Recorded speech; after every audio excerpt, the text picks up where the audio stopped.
What's good, everybody? It's your boy Matthew Maley for MatthewMaley.com, back in the poker room. So it's time for another poker recap video.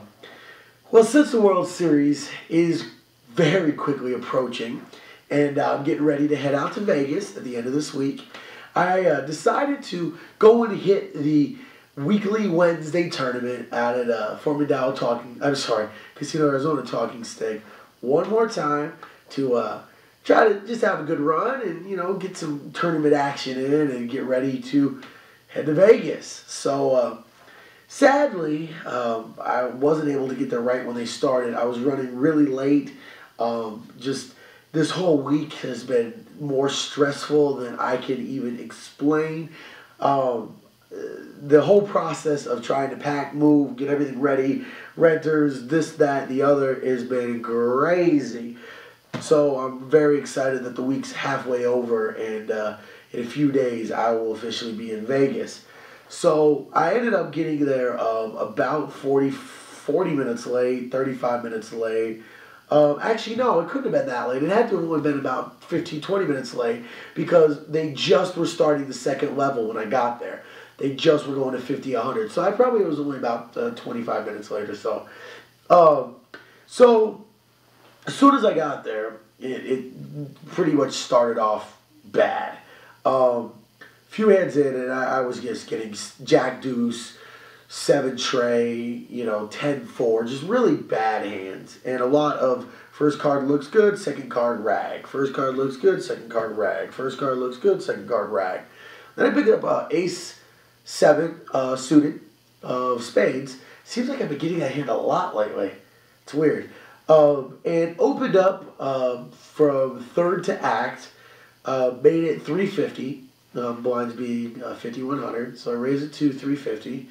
And a lady who sat down late, and I think I've seen play before, I'm not positive, ended up making it 750 and came back around to me. And I just had this feeling, I mean, yeah, technically, it was only 400 at this point, for the potential of about 1150. So I should have called, but I don't know, just to my core, I knew that she had a better ace than me. And just the way that she raised, I just felt it. And very possibly, I could be wrong, she might have made that move with pocket sixes. But I just felt like it was too early. I try to play, I play aggressively in the first rounds of a tournament, but I try to keep a pretty small ball. So I said, you know what, this isn't the right time, this isn't the right move, let's just let it go. So I did. So I ended up letting that pot go, and probably should have played it because I didn't play another hand for a while. Ended up just tons of mucks. Finally would pick up a hand that was worth playing. Even, I'm not talking about, monsters. I'm talking about like a Jack 9 suited, but it would be with a raise and a re-raise in front of me, or, just craziness. Picked up a King 10 on the button, so I ended up making a raise with that, called. I'm sorry, got 2 people called. Flop, hit an ace, of course. Ace, something, all 3 diamonds. And mine was a king of spades and a 10 of clubs.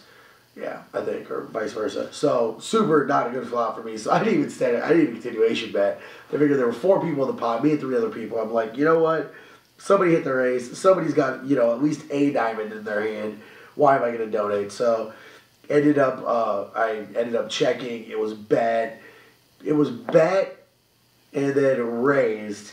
Fold came to me. I folded and ended up showing the guy had the ace of I think it was like the ace of clubs and the 10 of diamonds. I don't know. Ended up hitting their diamond on the river and took it down. So I ran away from that. Then we ended up breaking the table, and I still was doing all right. I dropped a couple pots, but you start with 7,500 chips, so I was only down to probably like $7 grand, 6,500 around there. So I was still sitting pretty good. Went to the next table. And as soon as I got there, it was just a much more action table. I came over with probably about 5,500, and there were people on this table. I mean, it looked like they had 30 grand already. And there were 3 people at the table that I played with before, and all 3 players were very solid players. In fact, I mean, I don't often admit players that are better than me, but I would say at least two of them are better players than me. But I'm not. It's not like I'm intimidated, but it's just something you got to be aware of. They're very solid players. So really nothing changes for the next hour. I continue to just get horrible cards. This table's very aggressive. There's nobody seeing cheap flops, so small ball really isn't an option. The blinds keep going up, so now the blinds are 100, 200, and I've only got about 5,000 chips in front of me, so you figure $300 every time around.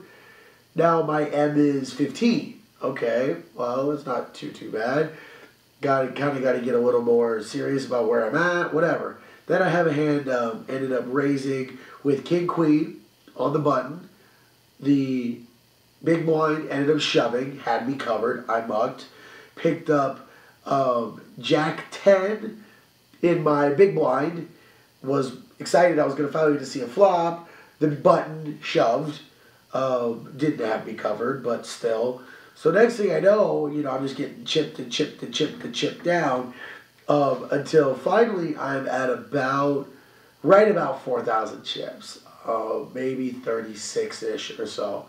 And at this point, I think we just come back from break. Maybe, if I'm not mistaken, the blinds were 153, which I think they go 153. Maybe they were even 2-4. I think it might have been 2-4. Yeah, it was 2-4. And I ended up losing a pot in the 2-4 round. I lost a pot, raised pre-flop with ace-4 suited, got re-raised, let it go. Then played another hand that entire round, and the next thing I know, I'm sitting at right about, I had to have had a little bit more chips. I'm sorry, I had to have had about 4,200 or so when I raised with ace-4, because when the blinds went up to 3-6, I had right at 4,000 chips, and picked up King 10, was folded all the way around to me. I ended up shoving, took down the blinds, which was nice, because then the next time around, I didn't play either one of my blinds. Then next time around, on my button, I'm sorry, 2 hands after that, I picked up Queen 10, and it had been called by 2 people, and it came around to me, and I don't know, I felt like I needed to play something. I'd been running a pretty tight table image. I had to play something, and Queen 10, even though it was offsuit, was good enough for me, so I make a small bet and end up flopping 2 pair. So Queen 10, 2, 3, 4, something in there. Rainbow. But I just have this feeling that nobody's really connected on it, so I actually end up checking. Turn card hits another blank. There's 2 other people in this pot as well. I end up checking again, and another blank comes out. And I mean, I guess I could have betted each one of these streets, but I was really hoping to double up. So I was really hoping that, somebody was going to catch up a little bit. Hopefully not out catch me, but at least, catch up a little bit so I could get some money out of it. Well, so much for that. It ended up check. I bet on the river, fold. So I ended up taking down the blinds and antes and a little bit of a raise, so that was decent. Got up to, that was probably about like 4,800, $5,000 about there. So that was decent. It wasn't a great pop, but it was something. But then it just kept going and kept going and kept going and just bleeding me until finally I picked up Ace 8. So I like that hand. I've always been a fan of Ace 8. So it was raised by one of the pretty solid players. And another one of the pretty solid players called. At this point, the blinds were, I think they were 4-8 actually. And so it was raised. So I had to have probably about 6,000 in chips, 6,200 or so. It was raised. It was still 3-6 because I think the guy made it 1,200. It was a weird raise. I called. Flop comes up Ace 10-10. Golden for me. I hit my ace. Finally hit a flop. I end up shoving. Two guys fold, comes around to this older guy at the table who really wasn't a very good player. And he's thinking about it for a while, thinking about it for a while, thinking about it for a while, thinking about it for a while, thinking about it for a while. And then, now I'm figuring I'm dead. I'm like, he doesn't have a great ace, but I'm figuring he is better than a rag ace. And that's what he's, trying to figure out what my ace is. Ends up, after all this deliberation, calling, and he had a damn 10 in his hand, so he spiked trips. So I don't know what the hell he was thinking about. I mean, he had like, I think like Queen 10 or Jack 10. So it was a decent, it wasn't like he was worried about my 10 kicker being better or something. But that ended up, I didn't get any help and got knocked out. So I ended up going decently deep. I got knocked out in about 60th place, I think, 65th place. But there were like 150 something people this time, so it was actually a really good turnout. But literally, I did not win my first pot until over 2.5 hours into the tournament. That's ridiculous. But some days, that's just how it is. And any poker player will tell you there are just those days where no matter what you do, it's not going to help. And those are horrible days to be playing in a tournament. I'm okay with those days when you're playing cash because then you can say, you know what? Today's not my day. Cash out. Let's go to the Spearmint Rhino. Let's go get a massage. Let's go play Xbox. Let's go do anything else. But when you get those days when you're in a tournament, you just got to keep grinding. And you just have to hope and pray and whatever you can that it'll change. And sometimes it doesn't. Sometimes it does. Sometimes you can turn a shit day into a positive session and a positive day. And other times it becomes a self-fulfilling prophecy and ends the exact way that you thought it would. So in the end, my top pair ended up getting bested by his 3 of a kind. What can you do? Honestly, I mean, at the end of the day, short of not being in the hand anyway, the hand point itself, where my chip stack was, having hitting an ace, whatever, just was what it was. So ended up getting knocked out, which definitely sucked. But I was able to get some chicken chow mein for the last time, at least for a while. So grabbed some of that. Plus, I saw one of my fellow friends, the co-players from the Arizona Poker Tour, and she's a really solid player. So it was cool getting to see her. She's one of the better players in the entire tournament, honestly. So it's cool getting to say bye to her, let her know about the Vegas plans, and told me to go check out Aria. So I heard that's like the 5th or 6th glowing recommendation I've heard to check out the Aria Poker Room. So I think I'm gonna have to do it. So also want to give a shout out to my boy Bill. We both had 50% of each other's action as always, and he was grinding really well. He'd been just stuck in reverse, kind of like I had, and then in one round went from having about 2,000 to like 30,000. So shout out to him. He was killing it. Sadly, lost over 100,000 chip pot with Kings versus Jacks when this guy hit his gut shot on the river. Ugly hit. Literally ended up, he would have been chip leader for the entire tournament with only 27 people left. So that one stung him pretty hard, and he was pretty salty after that, but totally understandable. I would have been damn near apoplectic at that point, so catatonic, just sitting at the table.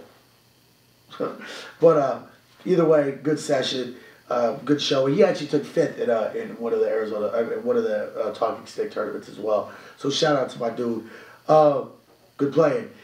So there you go. That is officially my last poker recap for Arizona for the foreseeable future. It's time to take my talents to Las Vegas, and next poker video you see will be a recap of Las Vegas. So please, please, please, everybody, keep checking back to MatthewManley.com. Tons of videos going to be popping up non-stop. All kinds of crazy stuff going to be happening. I just want to share with everybody. So really do hope everybody keeps checking back. And as always, thank you guys so much for the support. Can't tell you the number of positive comments I've been getting about my new life plans and all that. And I really hope that I can do half as well as you guys are hoping I do. And don't want to let y'all down. Don't want to let my viewers down. So As always, thank you very much for checking out my videos. I am Matthew Bailey. This is MatthewBailey.com. As always, you can check out the rest of my videos on MatthewBailey.com. Check out the video blog tab. Or, of course, you can check out all my videos on YouTube. Search for Matthew Bailey Poker. You can search through everything. Got probably about 250-some videos. Like, comment on them, subscribe to my channel, watch them a bunch of times, suggest them to your friends, whatever. Video response to me. Either way, I always like hearing from people. Of course, you can follow your boy on Twitter, @Matthew Bailey. Always posting about whatever's happening in life. So follow me up on there and, you know, shout me out if you want. Do a little hashtag MatthewBailey.com. That'd be cool. One of these days I'll get trending. It'll probably take me winning a bracelet, but one of these days I will get trending. And then, of course, as always, you can like your boy's page on Facebook. Search for Matthew Bailey Poker. You can get all the major information on there about where I'm going to be playing, what I'm going to be doing, all that. So, until the next video, I'm officially signing off. I got to go finish packing. So, we all know how much fun that is. I will see you all in the next video. Hope everybody's having a great week. Peace out, y'all.